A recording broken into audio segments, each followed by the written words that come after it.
జగనన్న ముఖ్యమంత్రి కాకముందు పరిస్థితులు చాలా దారుణంగా ఉండేవి. అప్పట్లో ప్రభుత్వ బడులు శిథిలావస్థలో ఉండేవి. గత పాలకులు ప్రభుత్వ బడులను పట్టించుకోలేదు. బడుల్లో సరిపడా టీచర్లు ఉండేవారు కాదు, పుస్తకాలిచ్చేవారు కాదు, పిల్లలు కూర్చోవడానికి బెంచీలుండేవి కావు, మధ్యాహ్న భోజనం నాసిరకంగా ఉండేది, పిల్లలు తాగడానికి కనీసం మంచినీరు ఏర్పాటు చేసిన నాథుడు లేడు. ఇక బాత్రూంల సంగతి సరేసరి. జగనన్న ప్రభుత్వమొచ్చాక ప్రభుత్వ బడుల రూపురేఖలే మారిపోయాయి.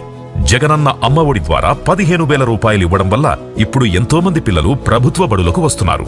మన బడి నాడు నేడు ద్వారా పెయింటింగ్, ప్రహరీ గోడలు, కిచెన్, మంచి ఫర్నిచర్, ఫ్యాన్లు, ట్యూబ్లైట్లు, రక్షిత తాగునీరు, గ్రీన్ చాక్ బోర్డ్ ఇలాంటి సౌకర్యాలతో కార్పొరేట్ స్కూళ్లల్లా తయారయ్యాయి మన ప్రభుత్వ బడులు. మన విద్యార్థులను గ్లోబల్ సిటిజన్స్ గా తీర్చిదిద్దేందుకు 8వ తరగతి విద్యార్థులకు ట్యాబ్లిస్తున్నారు. తరగతి గదుల్లో 62,000 ఇంటరాక్టివ్ ఫ్లాట్ ప్యానల్స్, 4 నుంచి 10వ తరగతి వరకు చదివే పిల్లలకు బైజూస్ యాప్ ని ఉచితంగా అందిస్తున్నారు. రోజుకో మెనూతో రుచికరమైన వైవిధ్య భరితమైన పోషకాహారాన్ని అందిస్తున్నారు జగనన్న.